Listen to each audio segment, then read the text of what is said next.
femmes, dont le thème cette année est « Féministe tant qu'il le faudra ». Pour nous rappeler nos gains, vous retrouvez à l'endos de vos billets un bref historique de nos acquis qui retrace nos acquis depuis 1900 à aujourd'hui. On se les remémore à chaque année, puis je pense que c'est quelque chose on n'a pas le choix, il faut se les remémorer. 1929, je suis reconnue comme une personne. 1940, j'ai le droit de vote. 1971, j'ai droit à un congé de maternité. C'est pas parce que j'avais jamais eu d'enfant avant, mais là, ils ont dit, tu as droit à un congé de maternité. 1974, j'ai droit à des services de garde. 1983, j'ai droit au partage du patrimoine familial. 2006, j'ai droit au régime d'assurance parentale. Demeurons en action pour demain et surtout pour l'avenir de nos enfants. C'est eux qui vont continuer tout ça.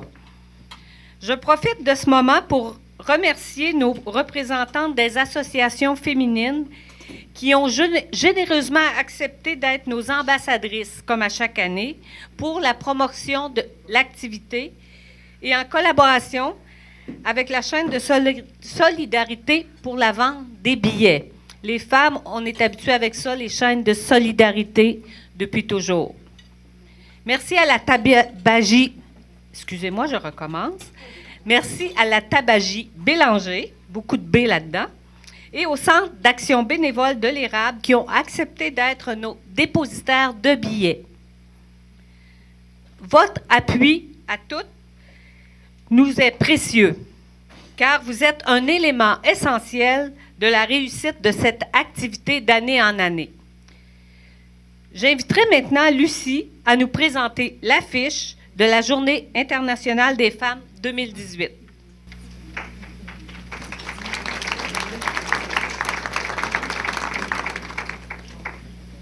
Bonsoir. Qui est plus grande.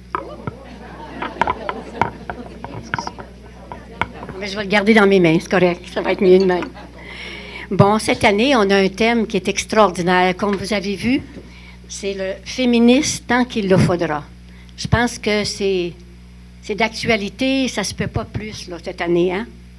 Fait que, pourquoi on est féministe tant qu'il le faudra? Nous n'avons qu'à penser aux multiples violences contre les femmes, aux violences sexuelles révélées par moi aussi. On pense aussi aux impacts sexistes des mesures d'austérité, à l'absence d'équité salariale pour de nombreuses femmes, au mythe de l'égalité déjà atteint. Toutes ces barrières dressées devant les femmes se perpétuent. C'est très important que le mouvement féministe continue de lutter pour que disparaissent toutes les barrières qui nous freinent. En affirmant que nous sommes féministes tant qu'il le faudra, nous démontrons que nous souhaitons agir pour construire une société juste, solidaire, égalitaire pour tous et toutes. Maintenant, c'est André qui va me suivre.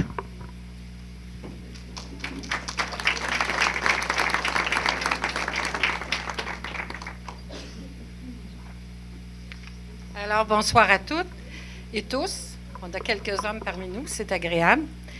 Alors, la journée internationale des femmes est organisée par le secteur Femmes Érables, dont voici les membres. Alors, j'inviterai les dames à s'en venir à l'avant à mesure. Jocelyne Beaumont, qui est absente ce soir. Mercedes Beauchesne, Lucie Vigneault. Alors, citoyenne engagée. Monique Arsenault, Claire Guimond, Cercle d'infirmières de Plessisville. Suzanne Labrie et Sylvie Lavigne, Maison des femmes des Bois-Francs. Et moi-même, André Dodridge. Nous avons le plaisir d'accueillir ce soir Mme Anne-Marie Sicotte. Mme Sicotte est autrice et historienne. Petite fille de Gratien Gélina, sa bibliographie comprend des biographies dont celle de son grand-père et de Mme Marie Gérin-Lajoie, ainsi que des romans historiques. Elle est aussi connue pour sa saga Les Accoucheuses, qui a remporté un grand succès littéraire. Ce soir, Mme Sicotte nous présente sa conférence intitulée « Accoucheuse et féministe », qui retrace le combat des femmes pour la conquête de la liberté et de la dignité, depuis les dames de l'époque de Bas-Canada, patriotes jusqu'à la féministe Marie Gérin-Lajoie, en passant par les sages-femmes du 19e siècle. Alors, sans plus tarder, place à notre invitée, Mme Anne-Marie Sicotte.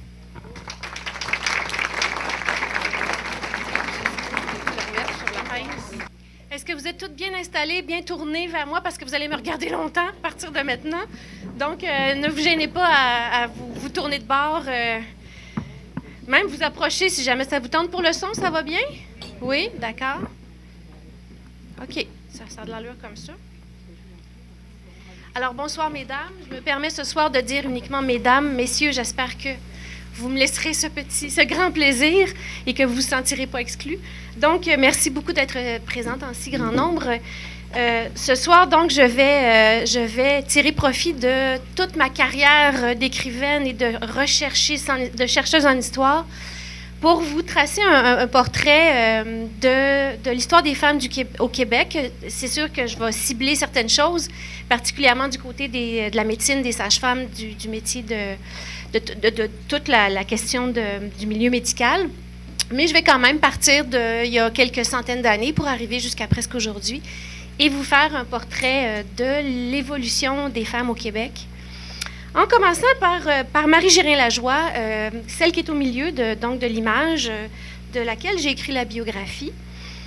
J'ai écrit sa biographie, l'étincelle qui m'a amenée vers elle, c'est des textes d'elle que j'ai lus quand j'ai travaillé sur sa sœur, Justine Lacoste-Beaubien, qui est la fondatrice de l'hôpital Sainte-Justine. Donc, en travaillant sur Justine, j'ai lu des choses de Marie. Par exemple, je vais vous en lire une seule phrase, mais ce que j'ai lu m'a beaucoup intéressée. Elle a écrit, par exemple, « Selon les vertus de la femme, s'élève ou s'abaisse la race. Il n'est donc pas indifférent à la prospérité générale que la femme prenne conscience de ses responsabilités et qu'elle fortifie, élève et développe son action familiale et sociale. » Pour le début du 20e siècle, ça a l'air de pas grand-chose aujourd'hui, mais c'était très fort comme propos. Et donc, ça m'a attirée beaucoup vers Marie Gérin-Lajoie, dont j'ai fouillé la vie. Et Marie est exemplaire pour sa résistance à l'infériorisation et à l'infantilisation des femmes, à partir du milieu du 19e siècle. Née en 1867, donc à la Confédération canadienne, Marie s'indigne très jeune contre les préjugés qui compriment la vie des femmes québécoises. Les femmes, ces femmes ne doivent jamais rivaliser avec les hommes, mais leur être subordonnées. Là, j'ai une image à vous montrer, mais là, il faut que j'essaye mon petit truc ici. On m'a dit qu'il y avait... Je l'ai, c'est beau. Donc, alors, voici donc Marie Gérin-Lajoie, Marie Lacoste Gérin-Lajoie, quand elle avait sa première enfant, qui est Marie, sa fille, Marie aussi Gérin-Lajoie, elle va s'appeler comme ça, sœur, qui va devenir sœur Marie Gérin-Lajoie, et la même Marie Gérin-Lajoie un peu plus tard, un peu plus âgée. Donc, Marie, pendant sa jeunesse et toute sa vie, rencontre une série de préjugés qui l'indignent beaucoup. Par exemple, un préjugé qui la frappe très jeune, c'est qu'une bourgeoise n'occupe pas d'emploi rémunéré. Si elle le fait, elle déchoit socialement. Autre préjugé, une femme n'est pas censée étudier.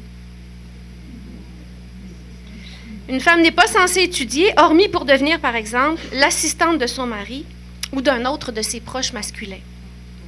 Or, Marie excelle à l'école. Elle se passionne pour le droit. Si elle avait pu, elle serait devenue avocate. Pourtant, impossible pour elle de l'être, d'être admise au barreau, ne serait-ce que ça. Impossible pour elle aussi de devenir notaire, chirurgienne ou prêtre, bien sûr. Toutes les fonctions d'État lui sont interdites, comme député, conseiller municipal, etc.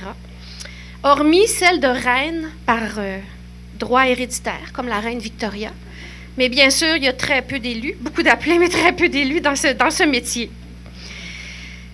L'infériorisation des femmes est enchâssée dans la loi. Légalement, les femmes sont rangées dans une catégorie incluant les mineurs, les frappés d'interdit et les fous. Ce régime légal règle la vie des femmes depuis au moins 2 millénaires. Il s'inspire du droit romain. Imaginez-vous, 2000 ans auparavant. Il s'inspire du droit romain, un système patriarcal où la femme est exclue de la vie publique et subordonnée à l'autorité mâle dans la vie privée. Et le but de ce système, c'est de privilégier le droit de lignage masculin, c'est-à-dire la transmission des acquis d'un mâle à l'autre. Donc, du père à ses fils, ou de l'oncle à ses neveux, ou n'importe quoi. La femme transmet, mais n'arrête rien. Rien n'arrête à elle. Ce droit de lignage, donc de mâle à mâle, est un des piliers de l'aristocratie européenne. Il est étroitement relié à la montée en puissance de l'Église chrétienne. Cette Église donne sa légitimité au pouvoir monarchique. Là, on est vraiment à une époque où il y avait beaucoup de monarchies, encore beaucoup de rois et de reines, et beaucoup de papes, en fait, un pape, mais beaucoup d'évêques, d'archevêques, etc. Et donc, l'Église chrétienne donne sa légitimité au pouvoir monarchique en l'auréolant d'une origine divine. Tout ce système social est transplanté ici au Québec quand la colonisation commence. Et toutes les femmes, quelle que soit leur ethnie ou leur statut matrimonial, en sont victimes. Par exemple, aux Amérindiennes de la Nouvelle-France, les Jésuites qui arrivent au tout début font valoir que désobéir à son mari ou à son père, c'est fâcher Dieu. Des punitions sévères, des punitions sont prévues en cas de désobéissance, l'obligation de jeûner ou même d'être enchaîné dans une fosse, tant qu'on ne se soumet pas à l'obligation d'obéir à son mari. Alors qu'il n'y avait même pas de mariage pour vrai à cette époque-là, c'était des à côté pas mal, mais en tout cas.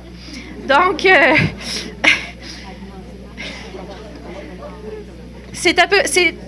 tout ça, j'ai découvert ça à travers le travail que j'ai fait sur Marie Gérin-Lajoie, qui m'a donné envie d'inventer des personnages féminins fictifs, des personnages de romans, en pleine possession de leurs moyens, mais qui doivent affronter des préjugés systémiques ancrés dans les mœurs. J'ai donc inventé 2 sages-femmes. Donc, vous voyez, non, il n'est plus là, mais en tout cas, tout à l'heure, il y avait les accoucheuses en couverture. J'ai inventé 2 sages-femmes qui exercent leur métier et qui diffusent leur savoir au moment de la montée en puissance des médecins comme groupe. Au moment où la société québécoise se rigidifie et s'embourgeoise. Au départ, Léonie, mon personnage principal, la mère, est une accoucheuse d'expérience, du genre qui existe depuis toujours, une femme qui a l'expérience personnelle des maternités et qui est douée d'une habileté particulière pour aider les autres femmes. Aujourd'hui, on dirait une accompagnante où il y en a eu tout le temps de ces femmes-là, la tante, la grand-mère, qui venaient aider les femmes en couche. Donc, Léonie est ça au départ. Jusqu'au 19e siècle, jusqu'il y a 200 ans, les accoucheuses font l'acquisition de leur savoir par apprentissage uniquement. Exactement, d'ailleurs, comme les médecins. Il y a très peu de médecins encore, mais ceux qu'il y a là, ils font leur classe par apprentissage. La pratique des accouchements est entre les mains des femmes, hormis en cas de toute dernière extrémité. Des générations d'accoucheuses expérimentées se succèdent depuis le commencement des temps, jusqu'à il y a 200 ans. Par ailleurs, à côté de ça, la profession de sage-femme, la fonction de sage-femme se professionnalise. Au Moyen Âge, quelques abbesses, des dames, des moniales dans les abbayes, on les appelait les abbesses, dont une s'appelle Trotula, l'autre s'appelle Hildegarde de Bingen. Donc, ces abbesses, très savantes, transmettent un savoir médical précieux contenu dans les manuscrits, des manuscrits savants recopiés à la main et conservés entre les murs des monastères. Léonie, par exemple, ma sage-femme du Québec au début du 19e siècle, son savoir à elle, son savoir professionnel, provient des sages-femmes du roi. Parce qu'à l'époque de la Nouvelle-France, le roi finance la présence d'une maîtresse sage-femme dans la colonie, au même titre qu'il finance la présence d'un médecin chirurgien, un maître médecin chirurgien dans la colonie, un seul, mais qui devient comme le boss de tout le monde, de tous ceux qui font ça. Donc, aussi une maîtresse sage-femme, qu'on connaît beaucoup moins d'ailleurs que le médecin en question, qui s'appelle Michel Sarrazin. Et aussi, il y a d'autres professionnels. À l'époque de Léonie, on est au début du 19e siècle, le régime anglais, mais c'est quand même tout le Québec de l'époque. Donc, d'autres professionnels, surtout des immigrantes, ont hérité du savoir des sages-femmes ayant été formées en Europe dans une des maternités, comme celle de Paris. Alors, je vous montre quelques illustrations d'accouchement et de sages-femmes aussi.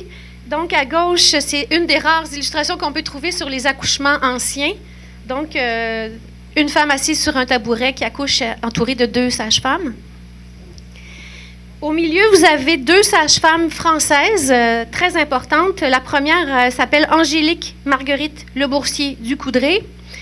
Et la seconde, c'est plus simple, s'appelle Marianne Boivin. Ça fait plus québécois, mais c'est des Françaises. Donc, la première plus ancienne, celle qui est à sa droite, plus au début du 19e siècle. Et au bout de l'image, vous avez une page de livre. C'est la page d'un traité scientifique dont je vais vous parler. Parce que cette époque-là, donc, je vous dis que le savoir des sages-femmes se professionnalise, particulièrement en Europe. Et leur savoir est vraiment très impressionnant. Il n'y a aucun rapport avec ce que les sages-femmes font aujourd'hui. Le savoir ce qu'elles faisaient à l'époque était beaucoup plus vaste, beaucoup plus complet que ce que les sages-femmes aujourd'hui font. Et ces sages-femmes, particulièrement Marianne Boivin et une autre qui s'appelle Marie-Louise Lachapelle, qui sont les maîtresses sages-femmes de maternité en Europe, celle de Paris, elles font des traités scientifiques. Donc, vous avez une illustration à droite pour montrer non seulement comment se passe l'accouchement normal, mais bien sûr tous les cas. Comme n'importe quel traité scientifique aujourd'hui, tous les cas de complications et comment on les affronte, qu'est-ce qu'on fait. Et leur champ d'intervention était très large. Par exemple, elles se servaient beaucoup des mains. Rentrer la main dans l'utérus, dans le col et l'utérus pour aller, par exemple, tourner un bébé s'il se présente mal. C'était quand même pas facile, mais c'était faisable. Ou elles utilisaient des cordes pour aller, par exemple, prendre le bébé par un pied pour aider à sortir, tirer très doucement, mais donc... Et leur performance était excellente, ces sages-femmes-là. Elles perdaient très peu de mères. Elles ne faisaient aucune chirurgie, c'était absolument impossible. Elles, c'était vraiment tout à fait par les voies naturelles. Et ces traités scientifiques, comme celui que vous voyez, m'ont permis de détailler le savoir et de décrire les gestes de Léonie, ma sage-femme de Montréal, et de Flavie, sa fille qui apprend auprès d'elle, et de toutes les accoucheuses qui l'entourent, et de réaliser à quel point ce savoir était impressionnant et digne d'éloges et d'études. On devrait le réétudier, le remettre au goût du jour. Et c'est dans ce contexte-là que l'accoucheuse Léonie évolue, dans le contexte du fait qu'elle est elle-même, elle a l'habitude des accouchements, elle est une accompagnante, mais aussi elle se professionnalise et devient une sage-femme qui hérite d'un savoir très important et très vaste. Mariée à Simon, un instituteur dans mes accoucheuses, donc mariée à Simon, Léonie bénéficie d'un champ d'action encore large. Elle exerce son métier d'accoucheuse avec beaucoup de liberté. Elle est dotée d'un savoir étendu, ce qui l'entraîne à fonder un refuge pour femmes enceintes démunies. Et ce refuge pour femmes enceintes démunies, je ne l'ai pas inventé. Il y avait plusieurs de ce genre de refuges au Québec.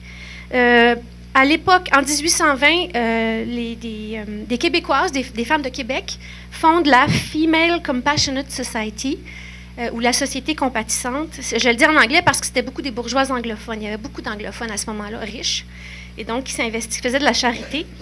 Et donc, on fonde des refuges pour femmes enceintes démunies pour le soulagement des femmes accouchant dans un état de détresse.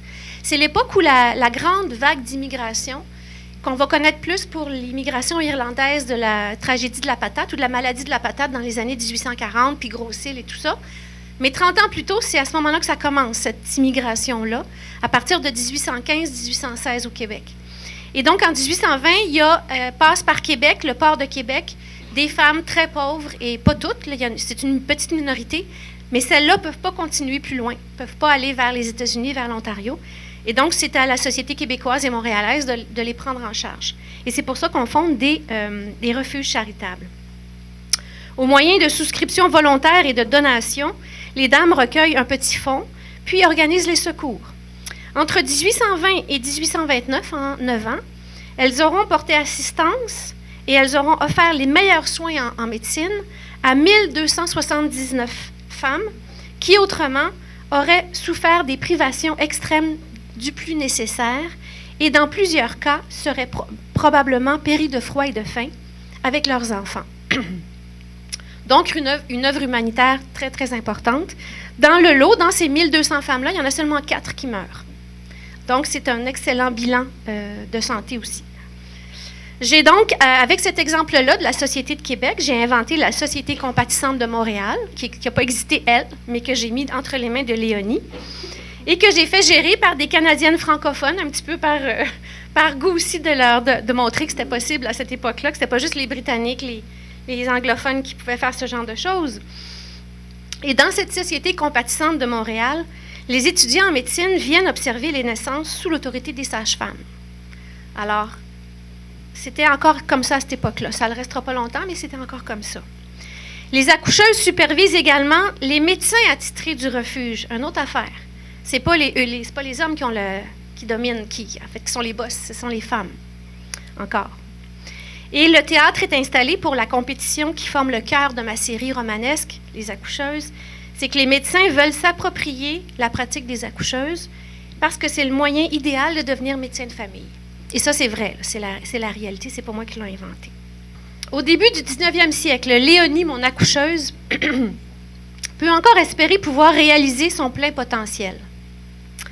En théorie, toute femme est subordonnée à l'autorité mâle, car toute femme est légalement inférieure et mise en tutelle. Cette tutelle, d'ailleurs, agit principalement dans le cadre du mariage. En se mariant, une femme tombe sous la puissance du mari, à cause de la communauté de biens que vous connaissez certainement beaucoup parmi vous. Donc, en se mariant dans la communauté de biens, l'épouse renonce à son autonomie. Elle met le fruit de son travail. Donc, en se mariant, une femme tombe sous la puissance du mari à cause de la communauté de biens. L'épouse renonce à son autonomie. Elle met le fruit de son travail, ses biens et même son corps sous le contrôle du mari, qui a le droit d'exiger d'elle toute la soumission due à un supérieur. Ça, c'est la théorie. Bien sûr, tous les maris ne sont pas des tyrans, heureusement. Mais en pratique aussi, une femme peut défier sa relative suggestion. La loi protège l'épouse de bien des façons. Par exemple, elle garde la propriété de ses biens apportés au mariage. Donc, il reste à elle. Même si son mari les gère, ça reste à elle. Et les biens apportés au mariage et acquis durant le mariage lui restent. Et aussi, dans le contrat de mariage, on va généralement prévoir une dot qui s'appelle à ce moment-là le douaire. C'est pour ça qu'on dit les douairières. Donc, ça s'appelle le douaire qui est pour les veuves. Donc, le mari, dans le contrat de mariage, va dire, quand je vais décéder, ma veuve va avoir tant d'argent. Et c'est la créance privilégiée unique. C'est-à-dire, c'est la toute première créance. Il n'y a personne d'autre qui peut passer avant ma veuve pour avoir cet argent-là. Il est également possible d'avoir recours aux tribunaux pour se séparer de corps, et ça se fait beaucoup plus fréquemment qu'on l'imagine. Se séparer de biens en premier, puis ensuite de corps si nécessaire. Et la fuite du domicile conjugal est aussi possible pour échapper à un mari incompétent ou abuseur. Ça se fait aussi souvent.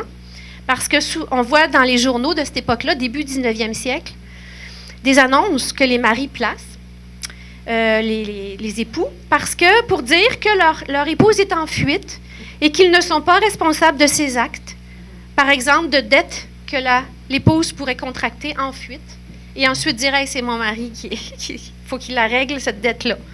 Alors, dans les journaux, on voit régulièrement des annonces comme ça. En général, donc, une égalité de conditions règne à l'époque du Bas-Canada patriote, à l'époque du tournant du 19e siècle. Les hommes comme les femmes triment dur, partagent le même quotidien et font cause commune dans bien des domaines. Même chez les bourgeois, la femme n'est pas encore vue comme une potiche. Ça s'en vient, mais ce n'est pas encore le cas. Les bourgeois s'investissent dans les institutions charitables, les hommes leur donnent un coup de main, et tout ça est encore très laïque. Ce n'est pas religieux comme on va le connaître dans les décennies qui suivent. Les deux univers, masculin et féminin, sont parallèles, de proximité. Les femmes peuvent tirer leur épingle du jeu dans bien des domaines de la vie économique. Veuves et célibataires, en particulier, ont un très large champ d'action puisqu'elles ne sont pas soumises à leur mari et qu'elles ne sont plus soumises à leur père au moment de leur majorité. Bon, donc veuves et célibataires ont un large champ d'action. Certaines femmes deviennent même gérantes ou propriétaires de bordels. Alors ça s'est vu, ça se voit beaucoup à cette époque-là. Il y a des recherches qui ont été faites là-dessus. Ces propriétaires de bordels, sont bien connus, par exemple dans la rue de la Gauchetière à Montréal, le coin flambant, comme on l'appelait à cette époque-là. Et elles vont souvent devant les tribunaux pour se défendre d'accusations de gérer des bordels ou de proxénétisme, je pense que ça se disait comme ça, ou des actions de la police. Donc, elles ont l'air d'avoir une belle envergure. Les madames, on les appelait à cette époque-là. Donc, la plupart des hommes considèrent les femmes, en général, comme des partenaires de vie ou d'affaires très valables. Il existe aussi, à cette époque-là, une réelle liberté de parole. En 1821, un journal de Montréal publie un article qui dénonce quelque chose qui nous touche encore beaucoup aujourd'hui, qui nous concerne encore beaucoup. Il dénonce comment la mode est plutôt... On obéit plutôt à la mode qu'à la raison. C'est-à-dire, la mode est plutôt obéie que la raison. On perd notre raison plutôt que pour obéir à la mode. Le corset à baleine, par exemple. Bon, ça ne nous concerne plus tout à fait, mais vous allez voir qu'il y a des choses quand même. Le corset à baleine est la source chez la femme d'une multitude de maux, MAUX, à cause de la compression énorme qu'il exerce sur la poitrine. Ça, c'est écrit en toutes lettres dans un journal. Dans la bourgeoisie, on dit que ce corset est imposé aux fillettes parce qu'on pense que c'est à ce moment-là qu'il faut les modeler, ce qui est très, très mauvais pour la santé. Et le correspondant ajoute, l'écrivain ajoute, « Il faut laisser développer en toute liberté la poitrine des jeunes filles. » C'est écrit comme ça dans le journal, en 1821, ce qui est quand même pas pire. 100 ans plus tard, je ne pense pas qu'on aurait vu ça, écrit dans le journal, qu'il faut laisser la poitrine des jeunes filles se développer. À cette époque-là, règne aussi, paraît-il, la fureur des petits pieds. Ça nous ressemble un petit peu encore. Bon. La fureur des petits pieds qui empêche le développement des orteils, accroît la difficulté de la marche, produit des corps et rend paresseuse à sortir. Et on écrit ceci ensuite, je trouvais ça trop mignon, il faut que je vous le lise. Il est à désirer que, plus éclairées sur leurs véritables intérêts, les femmes abjurent enfin de ces costumes funestes et qu'elles soient bien convaincues qu'elles plairont davantage par les grâces de leur esprit, les charmes d'une bonne éducation et des qualités sociales, que par les attraits, elles plairont beaucoup plus avec tout ça que par les attraits de la nudité, qui peuvent bien inspirer des désirs passagers, mais que les hommes sensés blâment, même en prenant plaisir à les admirer.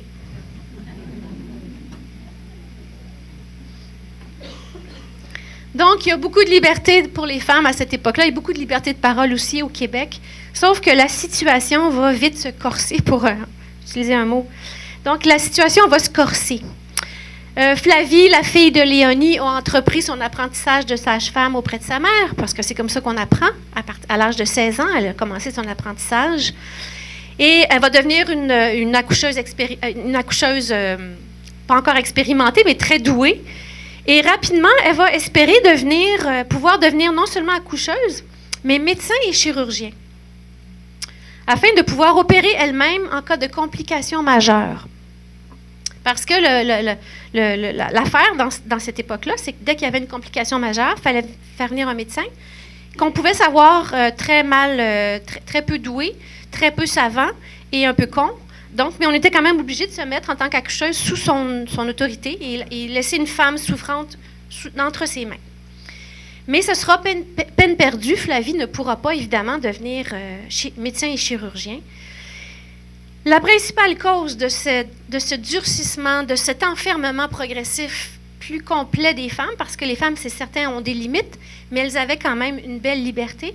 Mais pourquoi ça va se corser, ça va devenir plus difficile pour elles à partir de ce moment-là? C'est que l'Église chrétienne gagne en puissance et impose la philosophie suprématiste chrétienne. Une philosophie suprématiste qui est très mâle. Il ne faut jamais l'oublier.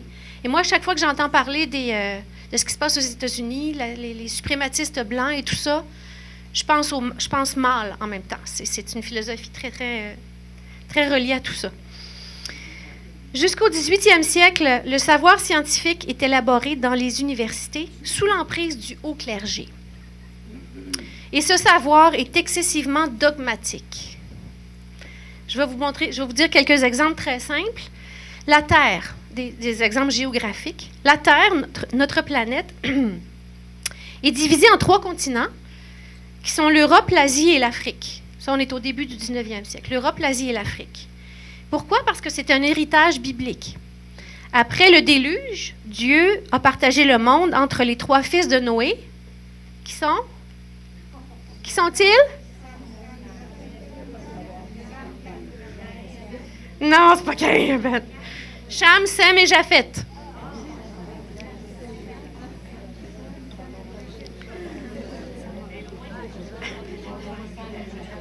Surtout. Donc, puisque Dieu a partagé le monde entre ses 3 fils, il y a nécessairement 3 continents, qui sont l'Europe, l'Asie et l'Afrique. Ça a du bon sens, hein? Sur les maps mondes, les cartes géographiques, Jérusalem est au centre. Vous pouvez deviner pourquoi. Le paradis terrestre est à l'est, parce que c'est là que le soleil se lève. Alors, c'est le genre de choses qu'on trouve encore à cette époque-là. Et ce que je vous explique, vous pouvez le répercuter, le mettre un peu partout, en toutes sortes de choses. Vous allez en voir d'autres exemples d'ailleurs. Donc, les croyances religieuses sont à la base du savoir scientifique. La philosophie et la morale sont les sciences qui priment sur toutes les autres. La philosophie et la morale sont des sciences, très teintées de religion. Et donc, contester la suprématie masculine, c'est remettre en question un savoir religieux, supposément infaillible et indiscutable. C'est être hérétique. Je vais la répéter parce que je la trouve chargée, cette phrase-là, puis elle est bien importante aussi. Contester la suprématie masculine, c'est remettre en question un savoir religieux, supposément infaillible et indiscutable. Contester la suprématie masculine, c'est être hérétique. Imaginez-vous dans quelle position sont les femmes à ce moment-là. Les évêques et les papes, je vous en ai parlé à cette époque-là, servent à légitimer les pouvoirs en place, encore très monarchiques au début du siècle, du 19e siècle. L'Église est riche et conseille les puissants de ce monde. L'Église est riche, conseille les puissants et elle instaure le savoir dans les universités. Elle contrôle le savoir dans les universités. Dès leur plus jeune âge, les femmes sont soumises à un endoctrinement religieux et moral. Une bonne chrétienne doit se soumettre au décret de la providence, c'est-à-dire à la volonté d'un Dieu justicier dont les décisions sont sans appel. On demande à répétition aux femmes d'accepter avec reconnaissance, soumission et résignation les décrets de l'auteur de toutes nos épreuves, Dieu, des décrets qui sont toujours équitables et miséricordieux. Qu'on perde son mari, qu'on perde son enfant, qu'on souffre, qu'on soit malade, qu'on soit pauvre, c'est toujours équitable et miséricordieux ce que Dieu nous impose. Je vais vous en donner un exemple qui, moi, m'a beaucoup touchée quand j'en ai pris connaissance. Au début de l'année 1839, Joseph Duquette est pendu au pied du courant comme rebelle suite aux rébellions patriotes. Joseph Duquette a à peu près 20 ans, 21 ans. Et il a une jeune sœur qui s'appelle Clarinthe, qui a 13 ans. Et cette Clarinthe écrit à quelqu'un qu'elle est privée de l'appui d'un frère chéri, que Dieu, pour la punir de ses fautes, a bien voulu lui ravir par une mort violente. Alors, son frère est pendu comme rebelle par un concours de circonstances épouvantable, mais elle va dire que c'est de sa faute.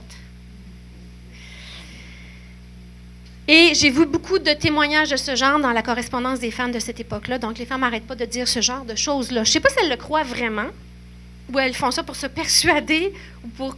Je ne sais pas trop pourquoi, mais enfin, ou parce qu'il faut le faire, parce qu'il faut dire ça, en tout cas, mais elles le disent souvent.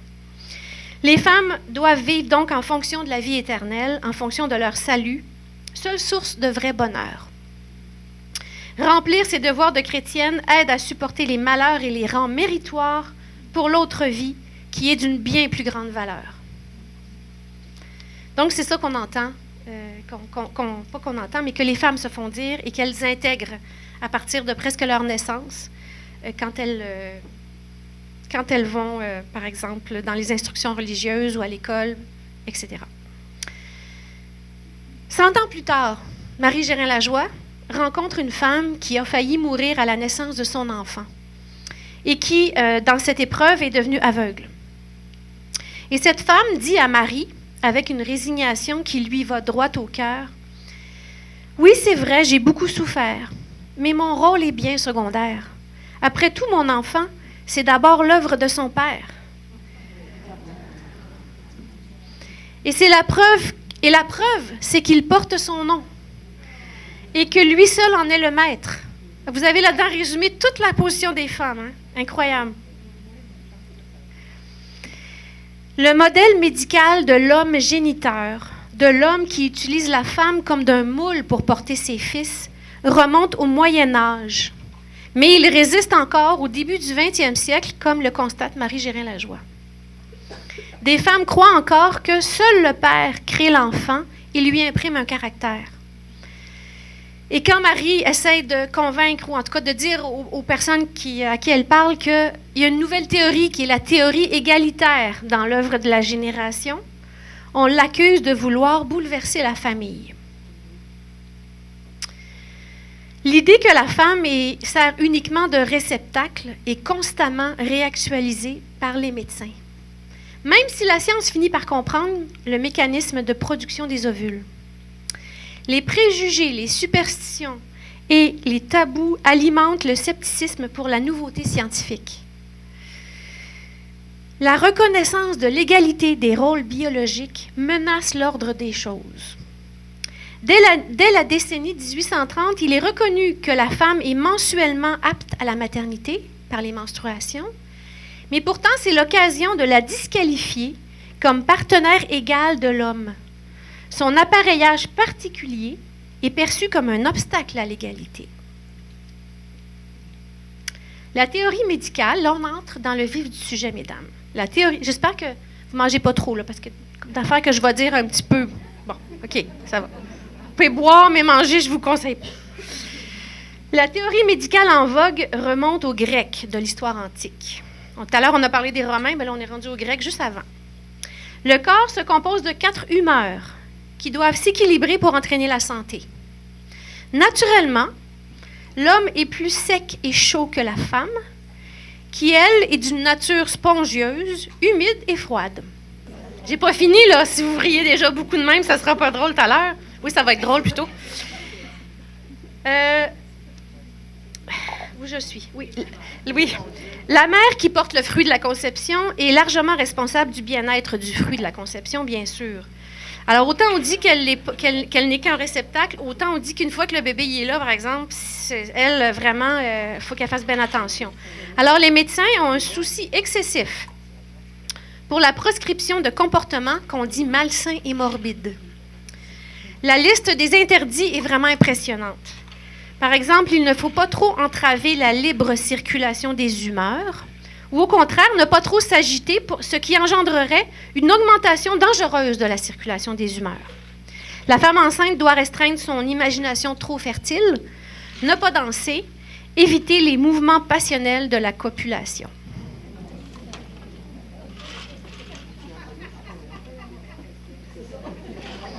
Aristote, on continue chez les Grecs.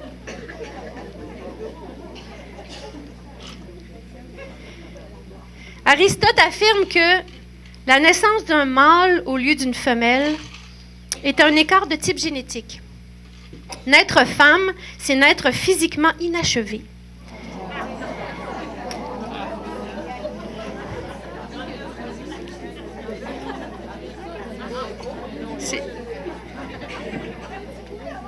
C'est Aristote qui a dit ça. Il en savait beaucoup, lui, sur les femmes, mais ça a l'air. Alors, naître femme, c'est naître physiquement inachevé, avec un sexe interne, plus susceptible de faire naître la maladie et les dérèglements. Une femme naît imparfaite, quasiment infirme. La femme a une physiologie particulière imposée en vue de la maternité. Elle est un animal possédé par le désir d'engendrer, ce qui provoque toutes sortes de comportements dissipés. Elle est gouvernée par le plus important organe de son corps, la matrice, l'utérus, qui fait fonction de centre nerveux. Comme, devinez quoi chez l'homme? Le cerveau.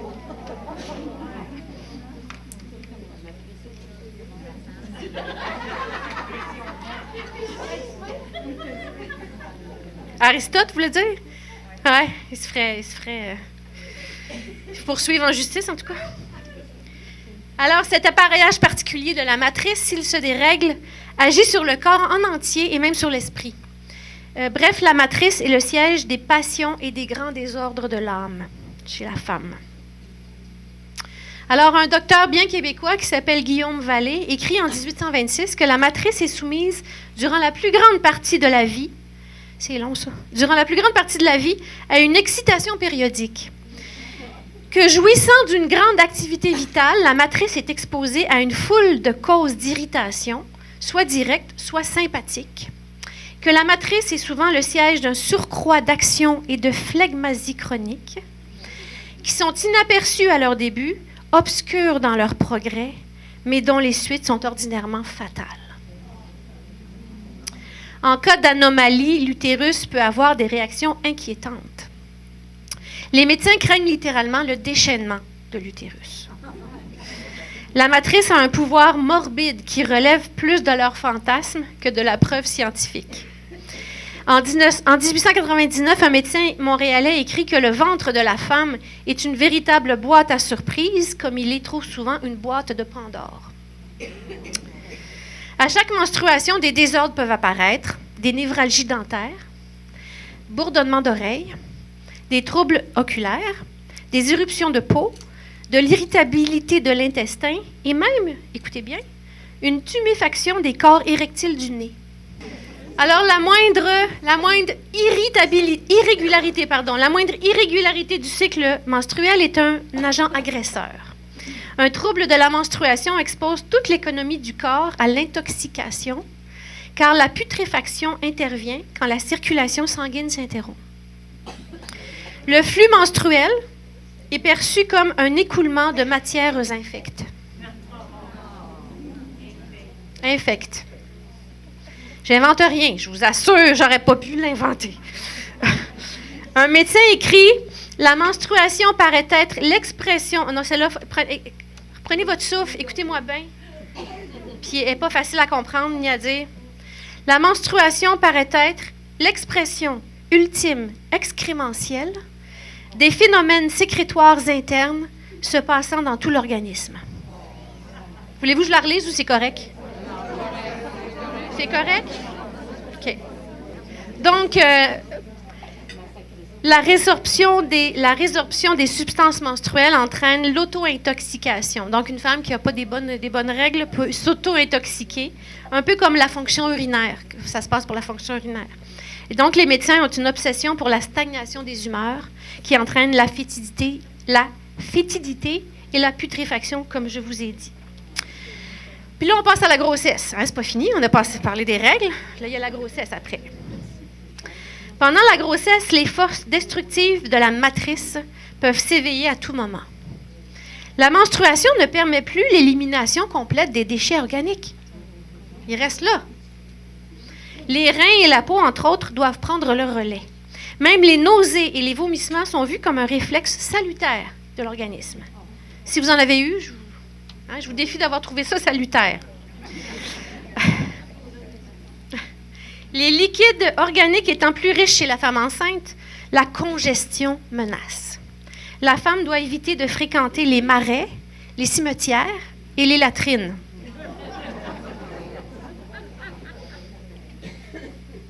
Donc, la grossesse, pour conclure là-dessus, est perçue comme responsable de la complication et même de l'apparition de bien des maladies. Par ailleurs, en général, les femmes ont des os plus petits et moins durs, une cage thoracique étroite et un bassin trop large pour marcher sans gêne. La peau est plus fragile, les muscles et les fibres sont mous, et finalement, on en arrive au cerveau, qui est exigu, surtout dans la zone frontale et au cervelet. Fouillez-moi comment ils ont trouvé ça. Ça a l'air qu'ils ont trouvé ça. À peu près, oui, ça vient de Dieu, c'est ça. Donc, la femme est naturellement déficiente. Une vie génitale plus intense, vous me comprenez, le mariage par exemple, vient développer son appareil génital, lui donner toute sa valeur, régulariser et compléter son activité fonctionnelle. Le principe masculin confère la maturité génitale. D'autant plus que la liqueur masculine, vous comprenez, D'autant plus que la liqueur, celle-là, vous ne l'oublierez pas, vous allez la répéter, hein? La liqueur masculine a une action stimulante. Voilà. Là, on rit bien, mais ça revient à dire, tout ce que je viens de vous raconter, ça vient à dire, comment est-ce qu'on pourrait confier à un tel être, l'être féminin, la grande marche du monde? Donc, ça justifie tout le reste, toute la manière dont elle est perçue, ses droits, ses non-droits, la mise en tutelle, etc. Le clergé, à cette époque-là, j'ai parlé au début du clergé qui est derrière tout ça, le clergé surveille la moralité de toutes les femmes, et particulièrement de celles qui ont des fonctions de soignantes ou des fonctions caritatives. Donc, toutes les sages-femmes sont directement sous le pouvoir du curé de leur paroisse, car elles ont la capacité d'ondoyer un enfant mort-né. Là, ça va être un petit peu moins drôle, ce que je vais vous lire. Je m'excuse, mais il faut que je vous le lise. La nécessité absolue du baptême devient pour le clergé, le haut clergé surtout, une hantise, littéralement. Les accoucheuses, elles, faisaient primer la sûreté de la mère et sacrifiaient le fœtus au besoin en cas d'extrême nécessité. Mais le rigorisme moral s'impose et une âme risque d'être privée du ciel. Ça veut dire que ce que les accoucheuses faisaient va devenir amoral, en fait. Et en 1825, un médecin qui s'appelle Jacques Labrie, de Saint-Eustache, témoigne à ce sujet. Il va écrire ceci en répondant à une enquête commandée par son évêque. Il va écrire que « Messieurs les médecins diffèrent ordinairement de messieurs les théologiens sur le mode de pratique à adopter dans les malheureux cas d'accouchement où, ne pouvant sauver la mère et l'enfant, l'accoucheur est réduit à la triste nécessité d'infliger la mort à l'un pour sauver l'autre. Les médecins veulent sauver la mère et les théologiens veulent sauver l'enfant. Et chaque parti tient obstinément à ses principes. On enseigne au médecin à lui faire une loi. Le médecin a comme loi de détruire le moins utile des deux êtres qui ne peuvent être sauvés tous les deux, et aussi de ménager l'extrême sensibilité d'une mère souffrante. Le salut de la mère est le seul parti que justifie la raison, la justice et l'humanité. Mais la religion le condamne. Selon la froide scolastique chrétienne, la mère doit tout souffrir pour que son enfant vienne au monde et devienne un chrétien qui s'envole vers la céleste Jérusalem. Donc, le docteur Labrie, en 1825 et autour, administre le baptême par la main dans le fœtus. Au fœtus dans l'utérus. Quand il craint pour la vie de l'enfant, il n'a pas le choix, il est obligé de le faire, mais il a trouvé la meilleure manière pour le faire d'après lui. Et ensuite, il va donner la mort à l'enfant dans les cas d'extrême nécessité en vidant sa tête. Ça s'appelle l'embryotomie, qui est, selon lui, la pratique la plus humaine, sans danger pour la mère. Et le fœtus est ensuite sorti par démembrement si nécessaire. Ça arrive très, très, très rarement, mais ça arrive, il faut le savoir. Mais ils n'avaient pas le choix à cette époque-là.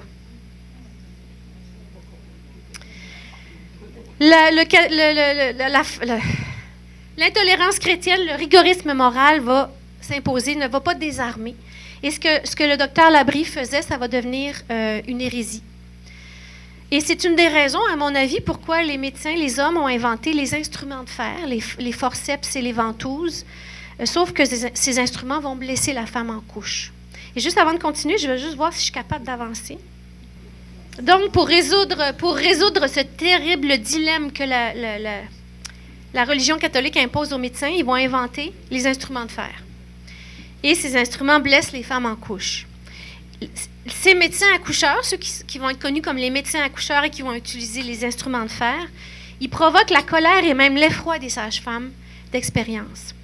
Et une d'entre elles, une Anglaise qui s'appelle Elizabeth Nighall, va publier un traité à Londres en 1760. Et elle écrit ceci: les accoucheurs conviennent qu'on doit toujours préférer les voies ordinaires et les plus douces. Mais dites-leur que ces voies sont les mains des femmes et qu'ainsi il faut rétablir les sages-femmes dans leur ancienne et légitime possession.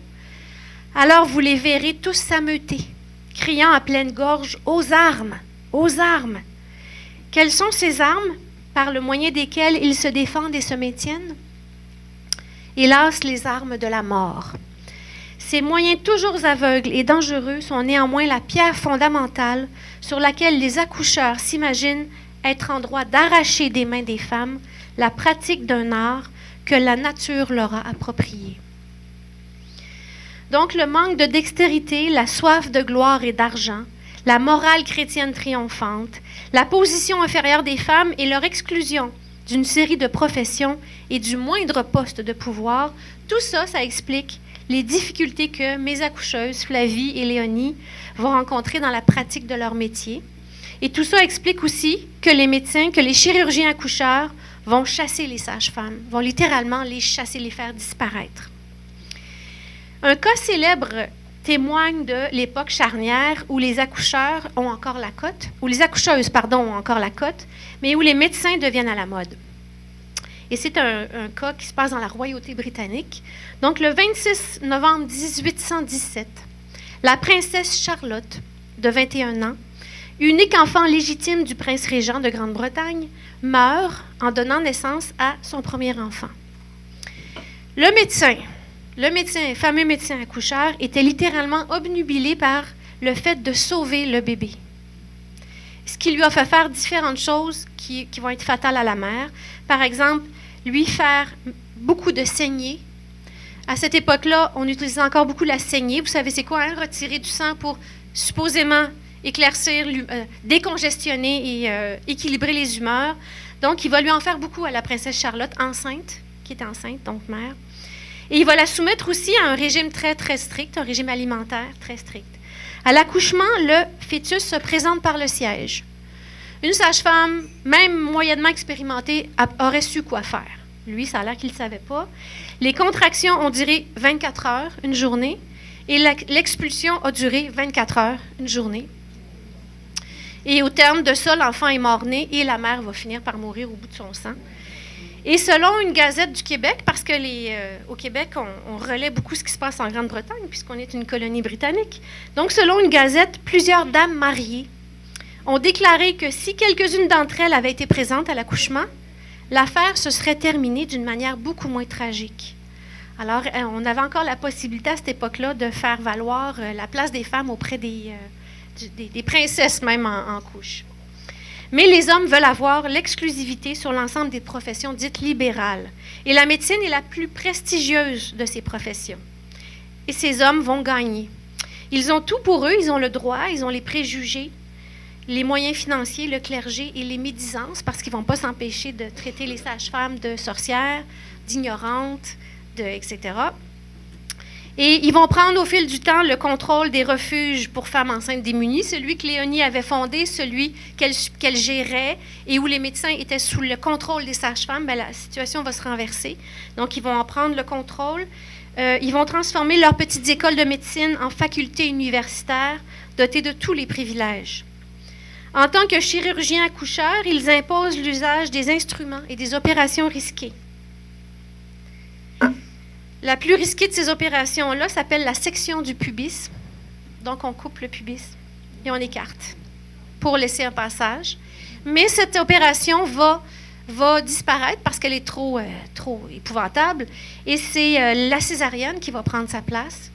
Donc, la césarienne va s'imposer, même si elle va causer longtemps un nombre élevé de mortalité chez la mère et chez l'enfant.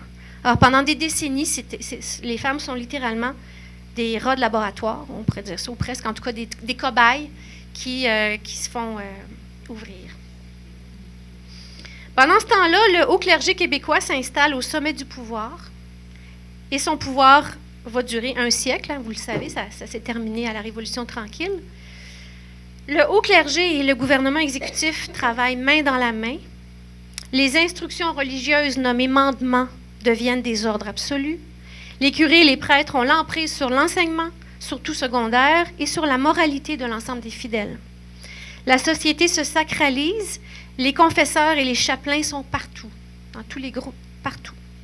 Les curés desservants et les communautés religieuses se multiplient, et donc la présence du sacré devient très palpable dans l'espace public, et s'installe un régime de surveillance et d'encadrement Surveillance, c'est vraiment pas un mot trop fort. Vous avez sûrement vécu vous-même ce genre de choses. Et donc, le nombre élevé de serviteurs et de servantes de Dieu, donc leur proportion versus les laïcs, impose littéralement un despotisme au quotidien. Et le mot indécence prend une connotation très large. Rappelez-vous ce qui était écrit un siècle plus tôt dans le journal sur la poitrine des jeunes filles. On ne pourrait plus jamais, évidemment, écrire ce genre de choses-là au début du 20e siècle au Québec, dans un journal. Le pouvoir origine de Dieu, il n'est jamais permis de se rebeller contre le détenteur de l'autorité, quoi qu'il fasse. Dieu, le mâle, le père, le mari, tout ça, ça se ressemble pas mal, quelque part. Un médecin de Montréal écrit en 1896 « La femme, en se mariant, accepte tacitement toutes les joies et les misères de la vie commune. Elle sait les douleurs qui l'attendent. Elle n'ignore pas que sa vie sera souvent exposée. Elle connaît la loi inexorable de Dieu. Tu enfanteras dans la douleur. Elle sait tout ça, et par les liens du mariage, elle contracte de sérieuses obligations, entre autres celle d'aimer, de protéger les êtres qui naîtront de cette union. Elle doit les protéger, dût-il lui en coûter la vie. » Donc, ce que je vous ai parlé tout à l'heure a vraiment pris toute la place dans la pratique médicale et dans la morale chrétienne. Rendues là, les sages-femmes doivent suivre une formation sous la supervision des médecins et réussir les examens devant le Bureau provincial de médecine. Seule cette formation leur donne accès aux hôpitaux de maternité. En dehors des grands centres, elles peuvent pratiquer légalement seulement si 2 médecins donnent leur accord.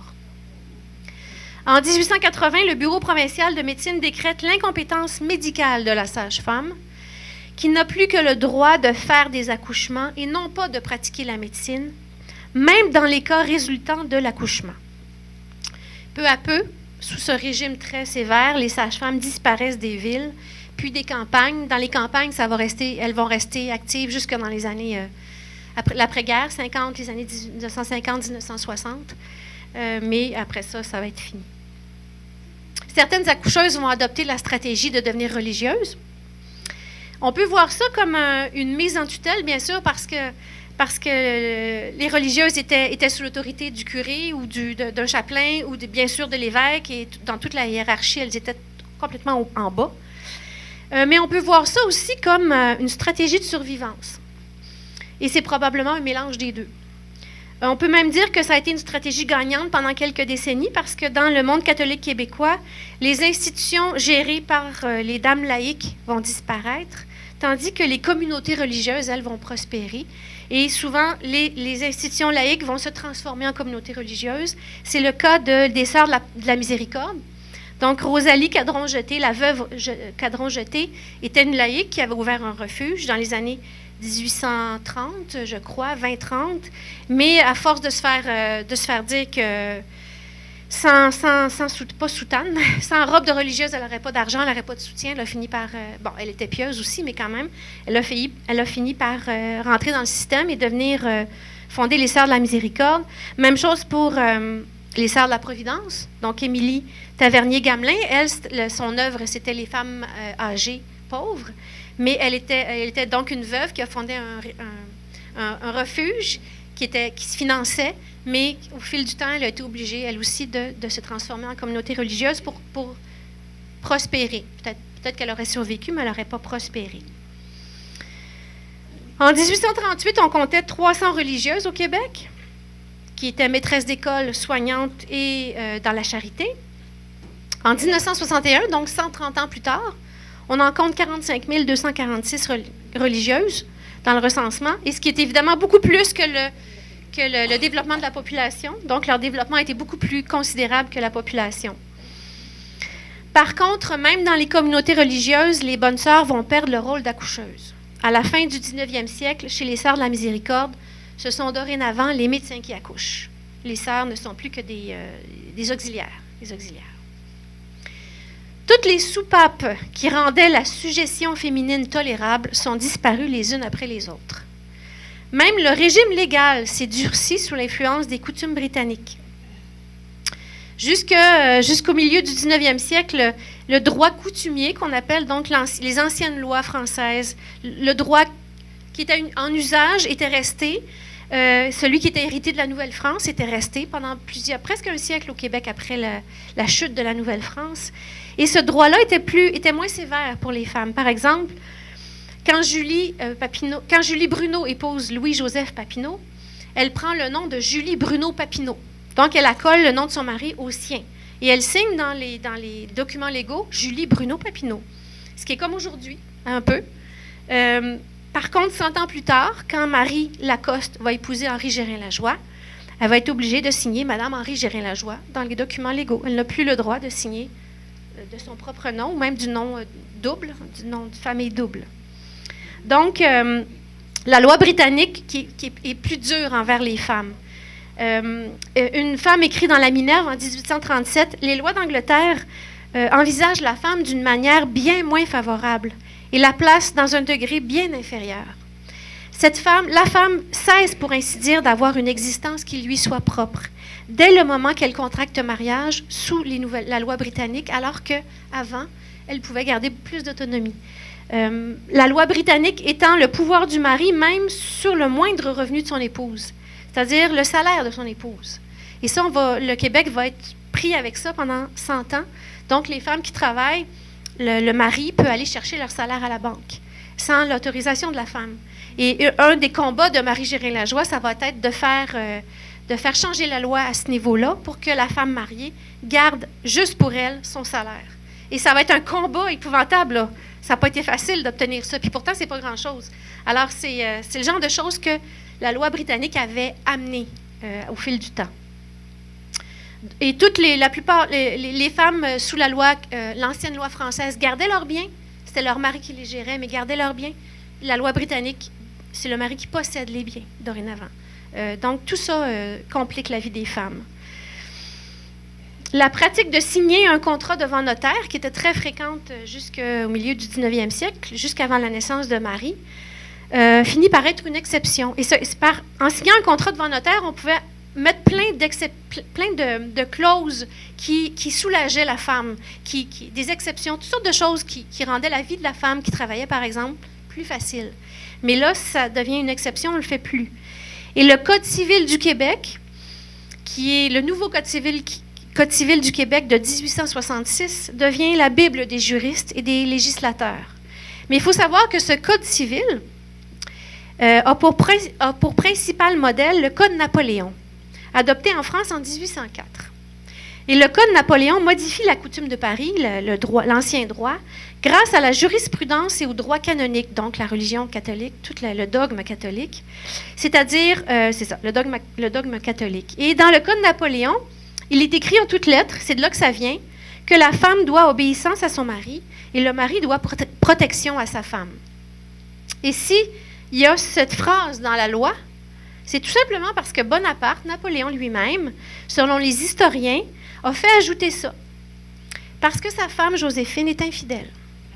Et donc, il interpelle ses juristes. Est-ce que vous ne ferez pas obéir les femmes? La femme doit nous obéir. La nature a fait de nos femmes nos esclaves. Et à cause de ça, les juristes qui écrivent le Code Napoléon vont rajouter cette phrase qui ensuite va être adoptée par le Québec 50 ans plus tard et qui va durer jusqu'en 1964. Alors, vous voyez un peu, des fois, l'histoire a des clins d'œil un peu pas fins.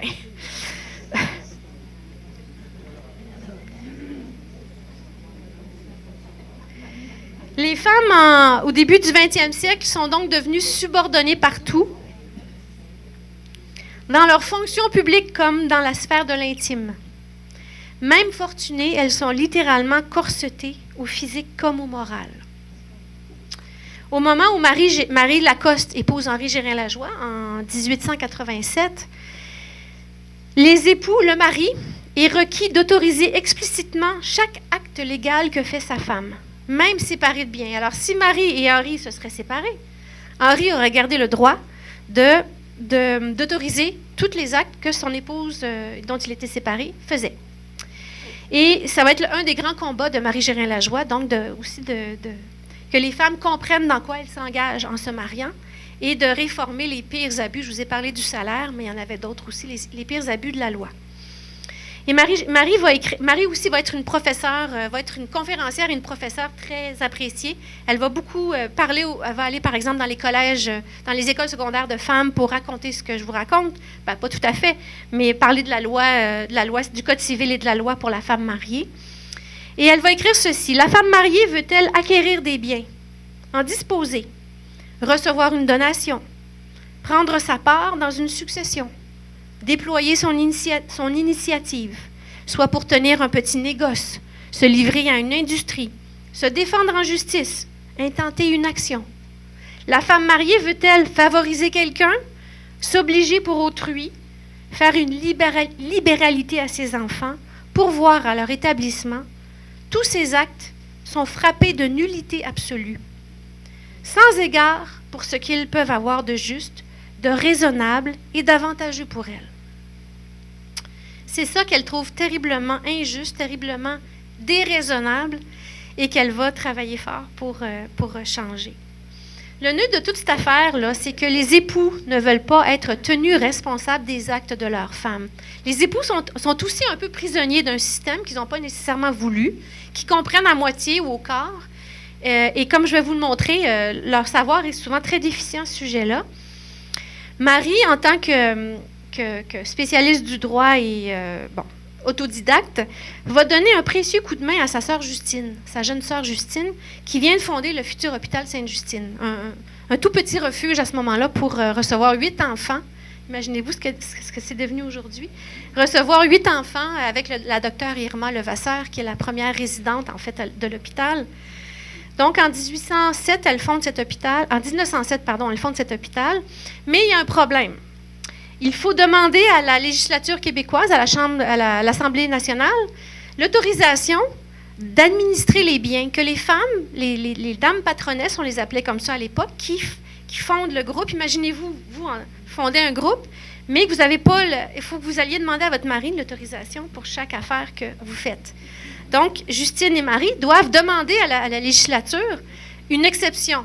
Elles veulent avoir le droit d'administrer les biens de l'hôpital librement sans recourir à l'autorisation maritale.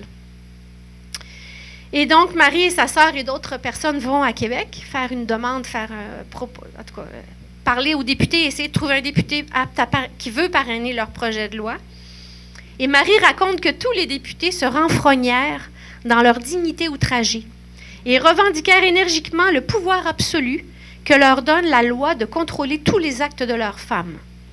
Faisant preuve d'une ignorance très grande, ils alléguèrent qu'ils seraient responsables des engagements que leurs femmes contracteraient à leur insu. Sauf que Marie, elle, sait que c'est pas vrai. Même dans la communauté de biens, le mari n'est responsable des obligations de sa femme que s'il les a autorisées. Et non pas n'importe quoi que sa femme fait Donc, même les hommes ne savent pas ça. Ils pensent que c'est beaucoup plus grand. Et ça va être assez compliqué pour Marie et Justine d'obtenir le droit, elles vont l'avoir, mais d'obtenir le droit de se libérer de la tutelle du mari pour administrer l'hôpital Sainte-Justine.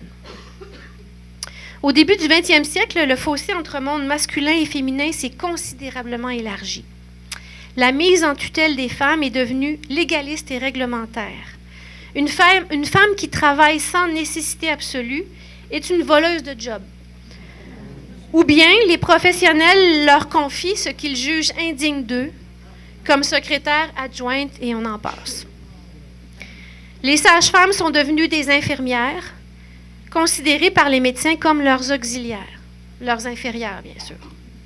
Les hommes s'instruisent, vont à l'université, découvrent de nouvelles disciplines scientifiques et sociales, de nouveaux champs d'expertise, tandis que des dizaines de milliers de femmes s'enferment dans les couvents, comme religieuses.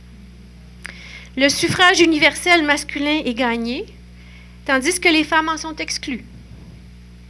Les femmes en ont été exclues en 1846. Avant, elles pouvaient voter. Les femmes, à l'époque des patriotes, pouvaient voter. Du moins, les veuves et les célibataires. Sauf les femmes mariées en communauté de biens, parce que là, elles n'avaient plus de biens, puisque c'est leur mari qui les gérait, et que pour voter, il fallait avoir un tout petit bien. Par exemple, un loyer de tel montant ou avoir une propriété qui valait tel montant. Donc, jusqu'en 1846, les femmes au Québec ont voté. Après ça, elles l'ont perdu et elles ne vont le retrouver que dans les années 1920 au Canada et 1940 au Québec. Les curés, les prêtres et les prélats sont partout dans la société civile. Les théories de suprématie masculine sont devenues science et dogme. C'est donc ce qui se passe au moment où Marie Gérin-Lajoie se marie et a ses enfants et commence sa vie. Mais l'assaut féministe, heureusement, va commencer en même temps à ce moment-là, à la fin du 19e siècle au Québec, grâce à Marie Gérin-Lajoie, bien sûr, mais à plusieurs autres dames aussi, plusieurs anglophones notamment. Et Marie et ses camarades vont être les précurseurs de la génération de Thérèse Casgrain et de Idola Saint-Jean, qu'on connaît plus. Mais Marie et les autres, ils ont précédé de 20 ans et leur ont ouvert beaucoup de portes. Eh bien, vous devez vous imaginer que les femmes doivent rivaliser d'astuces pour renverser le préjugé suprématiste mâle, qui est une hérésie. Si on veut le renverser, on est hérétique. Et Marie, pour réussir ça, va être assez astucieuse en effet. Elle va s'accrocher aux courants catholiques les plus progressistes pour faire avancer la cause des femmes. Donc, elle va se servir des évêques, des prélats qui sont plus libéraux que d'autres pour grignoter des petites affaires, des petites victoires, des petits droits qu'elle n'avait pas. Par exemple, au moment où Marie commence à s'investir dans la cause féministe à la fin du 19e siècle pour le Conseil national des femmes, entre autres, les femmes ne sont pas supposées parler en public. Même si elles parlent dans une assemblée juste de femmes, c'est considéré comme immodeste de parler en public. Alors, il y a un gros problème là qu'il faut qu'elles vainquent avant de faire leurs associations. Et Marie va s'appuyer sur l'autorité, elle va avoir besoin de l'autorité de Monseigneur Bruchézy, qui est moins réactionnaire, plus libéral que d'autres, pour défier cet interdit, pour qu'on libère les femmes de Montréal et du Québec de cet interdit. Monseigneur Bruchézy va venir à son secours. Je vais vous raconter aussi un autre cas sur lequel Marie a travaillé, qui montre à quel point les victoires féministes sont de petites victoires. Un chapelet, une chaîne de petites victoires qui finissent par en arriver à la victoire des années 1950, 40, 50, 60, les plus grandes victoires. Mais sans les toutes petites victoires qui ont précédé, ça n'aurait pas marché comme ça. Donc, l'affaire du salaire, par exemple, Marie va travailler pour que les femmes aient leur salaire. Elle va travailler pour d'autres amendements à la loi. Et elle va aussi accompagner, avec d'autres féministes, une jeune sténographe en 1915 qui s'appelle Annie Langstaff. Madame Langstaff travaille comme sténographe dans un bureau d'avocat, un cabinet d'avocats. Et elle obtient son diplôme en droit de l'Université McGill. Parce qu'à McGill, on est un peu plus ouvert que dans les universités anglophones, un peu plus ouvert, un peu moins rigide qu'ailleurs. Sauf que quand elle veut passer les examens du barreau, c'est là que le problème se dresse. Le barreau ne veut pas. Évidemment, sans que le barreau accepte Annie, Mme Langstaff, c'est impossible pour elle de pratiquer. Le bureau des examinateurs du barreau refuse son admission, d'abord parce que Annie est une femme, c'est le premier argument qu'on sort, et ensuite parce qu'elle n'a pas obtenu l'autorisation de son mari, dont elle est séparée. Et elle n'a même pas obtenu, imaginez-vous le drame, l'autorisation d'un juge non plus. Alors tout ça fait que le barreau refuse son admission. 2 siècles avant, à la fin en Nouvelle-France, les femmes avaient pourtant la possibilité d'agir comme avocates. Un historien écrit qu'en Nouvelle-France, il n'y avait alors pas d'avocat au sens strict du mot, mais les femmes en remplissaient virtuellement les fonctions et avaient le droit de plaider en première instance devant la cour seigneuriale ou devant la cour royale de la prévôté, et finalement de soutenir même un appel devant le Conseil souverain de Québec. Alors, quand je vous dis qu'il y a eu... quand les droits des femmes ont régressé à partir de l'époque des patriotes, c'est vrai. Elles avaient beaucoup plus de droits avant. Ce qui s'est passé en 2 siècles, c'est que le monde du travail s'est professionnalisé et s'est masculinisé. Il s'est fragmenté et rigidifié. Et dans toutes les sphères de la vie des professions libérales, les femmes sont explicitement exclues de toutes ces professions-là. Et donc, Madame la sténographe Annie porte sa cause devant les tribunaux. 2 jugements successifs, celui de la Cour supérieure et de la Cour d'appel, donnent raison au barreau. Rien dans la loi de cet ordre professionnel ne laisse croire que les femmes peuvent étudier ou exercer le droit. Les juges estiment que c'est à la législature québécoise de modifier la loi. Donc, l'avocat qui représente Mme Langstaff approche la Fédération nationale Saint-Jean-Baptiste, qui est l'organisme que dont Marie Gérin-Lajoie est présidente depuis 1915. Et donc, l'avocat approche Marie pour lui demander de faire partie de la délégation qui va aller plaider la cause de l'admission des femmes au barreau devant les députés. Vous vous rappelez comment les députés ont accueilli l'affaire de Sainte-Justine? Alors, voilà. La délégation comprend une militante du Conseil des femmes de Montréal, le doyen de la faculté de droit de l'Université McGill, un sénateur, Raoul d'Endurant, qui est le mari de Joséphine Marchand d'Endurant, qui est une féministe aussi, qui a laissé plusieurs écrits, donc un homme assez libéral et ouvert. Et tout ce beau monde-là s'en va demander au premier ministre Lomer Gouin d'appuyer un amendement à la loi du barreau. Marie fait valoir les succès remportés par les avocates du barreau de Paris. Elle dit au premier ministre que si le droit n'est pas une profession convenable pour les femmes s'en retireront, mais qu'il faut d'abord leur donner l'occasion de montrer ce dont elles sont capables. Un député accepte finalement de présenter un projet de loi devant la Chambre. La Fédération nationale Saint-Jean-Baptiste, le Conseil des femmes de Montréal adresse une circulaire à tous les députés pour leur demander de appuyer le projet de loi. Mais le projet de loi est battu à plate couture. Plusieurs députés ont peur de quoi, d'après vous? Que l'esprit de famille soit menacé, que le taux de natalité baisse et que celui du divorce augmente. Un peu plus tard, à l'automne 1916, l'offensive est reprise après des élections générales. On espère que le renouvellement de la Chambre va apporter des ouvertures de l'Assemblée nationale. Mais le projet de loi est de nouveau présenté et il va être défait seulement par une voix, 34 contre 33. Alors imaginez-vous la défaite crève-cœur qu'elles ont vécue à ce moment-là. Et pour Marie, la liberté du travail pour les femmes est vraiment un grave problème. L'égalité des charges, d'obligations et de responsabilités devrait entraîner, selon elle, une égalité des droits et de chances de succès. Puisque le travail de la femme s'impose, en toute justice, ne doit-il pas s'opérer dans des conditions d'équité avec l'homme? C'est une phrase qu'on pourrait dire encore aujourd'hui. Et tant qu'un abus n'est pas venu justifier des restrictions prohibitives pour l'exercice d'une fonction, est-il équitable d'en donner le monopole à un sexe plutôt qu'à un autre et de prostituer la loi au service du fort contre le faible? Voilà ce qu'elle écrit au début du 20e siècle et ce qu'elle a elle-même amèrement ressenti comme une injustice. Les religieuses même vont participer à l'assaut féministe du 20e siècle. Marie est indignée que sa fille, que vous avez vue tout à l'heure, sa toute petite fille, ne puisse pas faire d'études supérieures.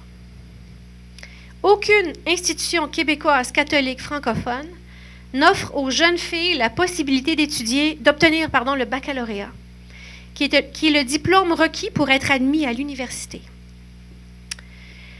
Par exemple, l'Université Laval, fondée en 1852, est essentiellement une institution cléricale, donc dirigée par des prêtres et le clergé catholique.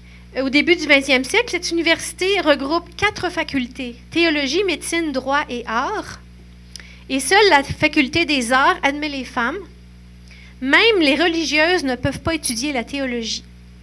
Ça, là, quand j'ai vu ça, j'ai dit... En tout cas...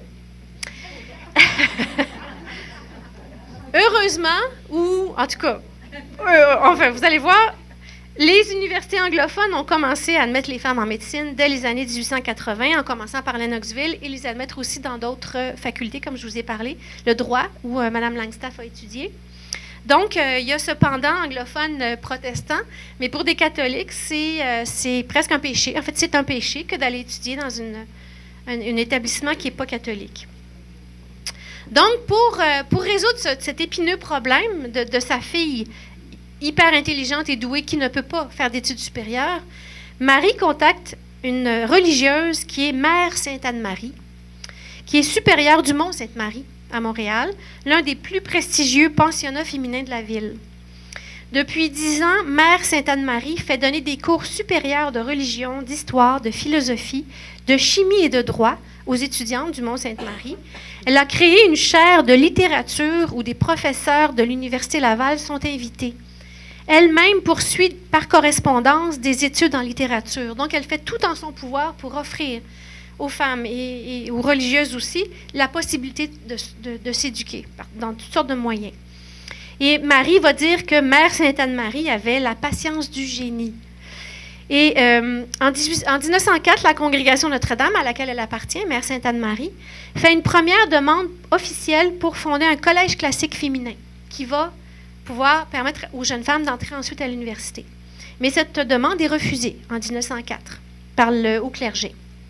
4 ans plus tard, en 1908, Marie-Fille est arrivée au moment où est-ce qu'elle doit poursuivre ses études.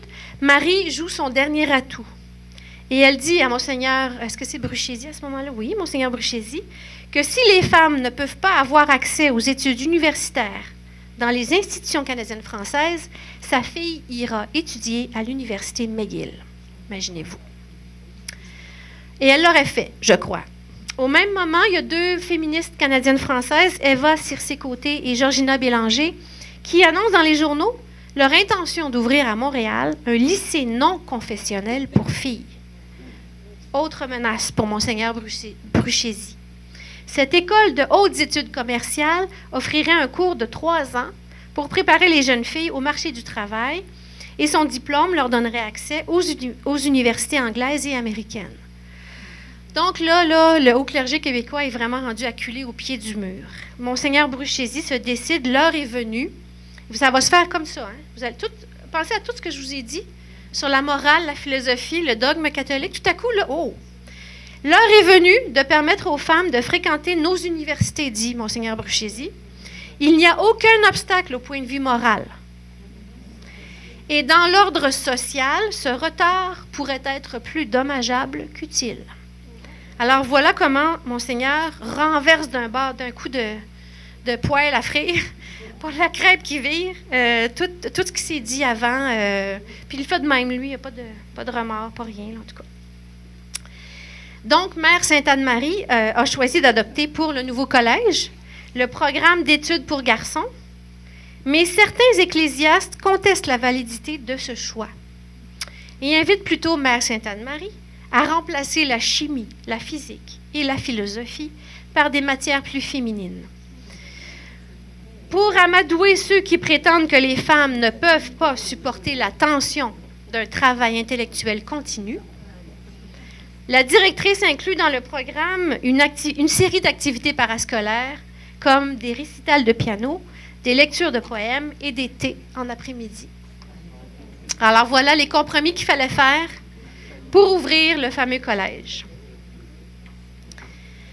Ce collège ne s'appellera pas collège parce que le mot de collège classique n'est réservé qu'aux institutions masculines.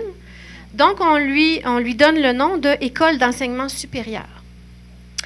À chaque collation des grades, les représentants du monde politique et du clergé avertissent les étudiantes que leur diplôme ne leur donne pas de droits équivalents à ceux des hommes, et surtout pas celui de faire carrière. Marie-Fille, au terme de son parcours en 1911, devient la première femme à obtenir un baccalauréat au sein d'une université catholique québécoise, en fait à l'École d'enseignement supérieur qui est affiliée à l'Université Laval.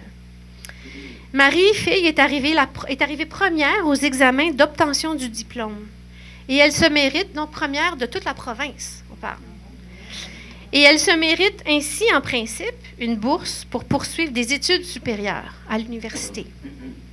Sauf que les facultés universitaires sont encore presque toutes fermées aux femmes dans les universités catholiques. Et secrètement, les membres du jury ne lui diront pas qu'elle a eu la bourse et vont la donner au deuxième, qui est un garçon. Et elle va ne le savoir que des décennies plus tard, quand on lui avait... Alors, j'arrive à la fin. On va pouvoir jaser un peu après, si ça vous tente. Si la lutte féministe a été si longue et si dure, c'est à cause de l'étroite collusion entre le pouvoir religieux et le pouvoir étatique. À cause de préjugés tenaces ancrés dans le dogme de la suprématie mâle, dogme confirmé par la science et la morale. Si les évêques militent contre le droit de vote féminin dans les années 1920 et 1930 au Québec, C'est tout bonnement parce qu'ils craignent de perdre le contrôle sur les femmes. C'est la seule raison qu'on peut trouver. Les hommes, les prêtres, les évêques craignent l'influence des femmes dans l'espace public. Et vous pouvez mettre de côté tout ce que je vous ai dit sur la morale, le dogme. Dans le fond, ils savent bien que c'est de la poudre aux yeux. Et ils vont tenir si longtemps à s'opposer au droit de vote féminin, parce que c'est à cause d'eux que ça va durer si longtemps qu'on ne l'aura pas. C'est à cause de leur lien avec le premier ministre, des ministres, des liens très, très serrés. Là. C'est vraiment deux pouvoirs qui se tiennent main dans la main. C'est à cause d'eux que ça ne va pas arriver avant 1940 au Québec, le droit de vote pour les femmes. Donc ils avaient vraiment un pouvoir très fort qu'ils ont relâché, comme Monseigneur Bruchézy a fait, c'est-à-dire au moment où est-ce qu'ils n'ont plus eu le choix. Où est-ce qu'ils, sans ça, ils devenaient la risée du monde entier, j'imagine, ou autre chose, je ne sais pas trop quoi. L'interdit légal envers les femmes va être levé en 1955 et les femmes vont avoir la pleine jouissance des droits civils qu'en 1964, comme on a dit tout à l'heure. Les sages-femmes, pour revenir au début, boucler la boucle, les sages-femmes, elles, vont commencer à réclamer leur réinsertion dans le système de santé au tournant des années 1980 seulement.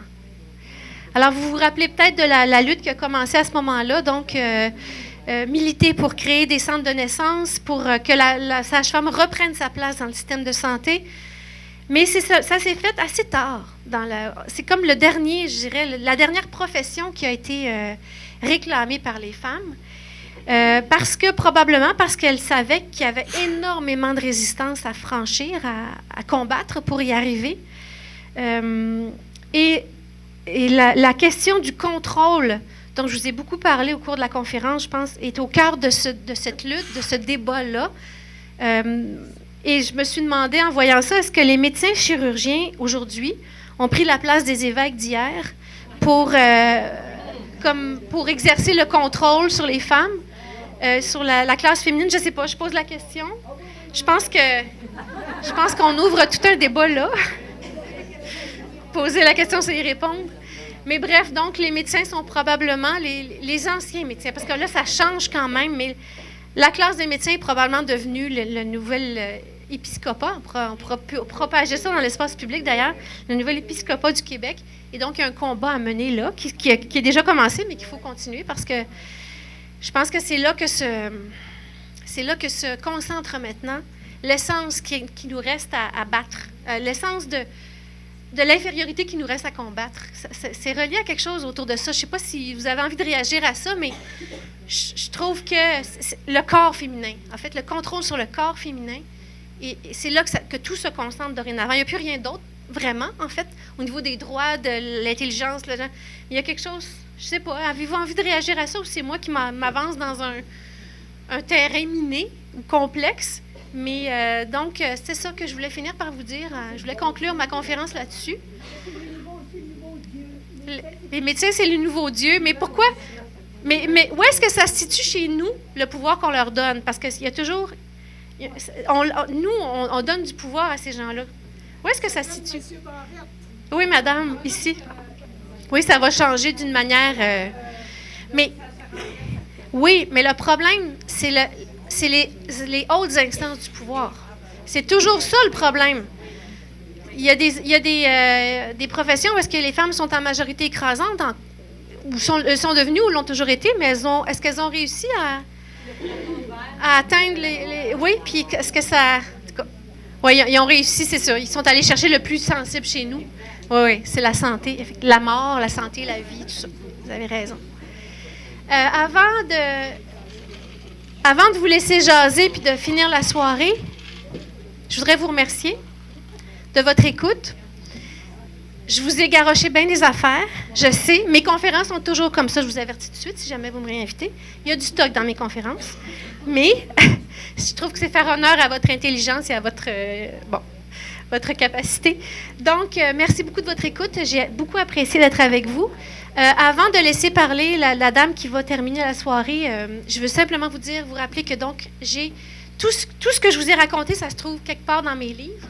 Si vous ne connaissez pas ce que j'ai fait, je vous invite ne serait-ce qu'à prendre des signets, de prendre la documentation sur ce que j'ai fait, puis éventuellement aller voir dans les bibliothèques ou ailleurs, mais aussi sont ici à vendre moins cher qu'en librairie.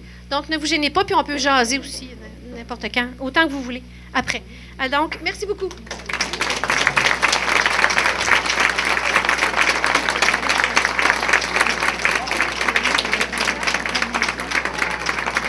Merci, Mme Scott. C'était très intéressant.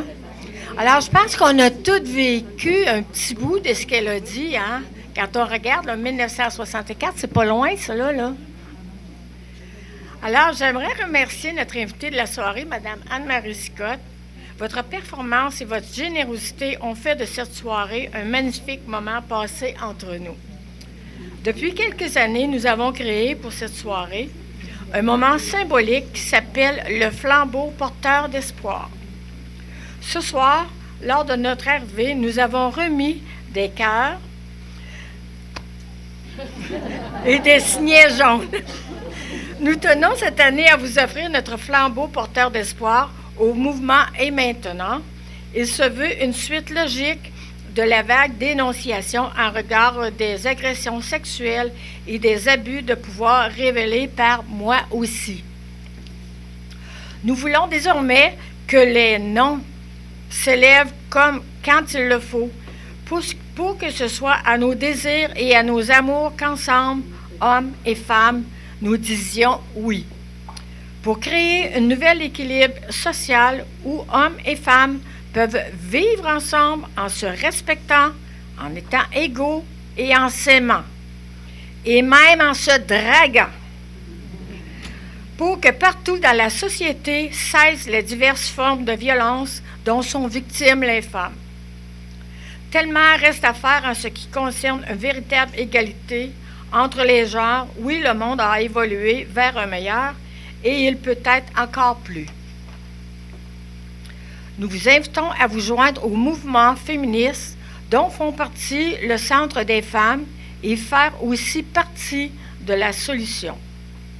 En lien avec le mouvement Et maintenant, une annonce encore toute chaude a été faite dimanche dernier, soit je pense que c'était le 4 de mars.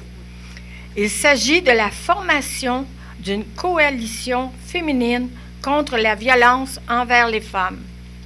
Cette coalition regroupe une quinzaine de groupes et regroupements œuvrant contre la violence envers les femmes. Leur objectif est de talonner le gouvernement et les partis politiques pour leur rappeler leurs obligations et responsabilités envers toutes les femmes violentées. Maintenant, j'inviterai Mercedes à me rejoindre pour remettre un présent à notre invité.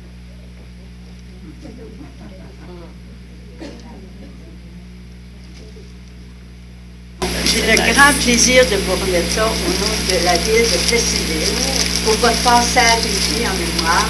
C'est des produits de l'érable qui ont de la capitale.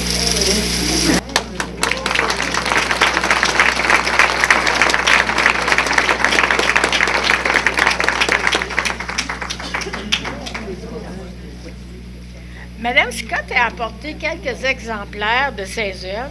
Si vous désirez vous en procurer, elle se fera un plaisir de vous répondre et même les autographier. Finalement, je tiens à vous remercier, mesdames, de votre présence et de votre participation, qui font d'année après année le succès de cette belle soirée. Nous vous souhaitons une bonne fin de soirée et on se dit à l'an prochain.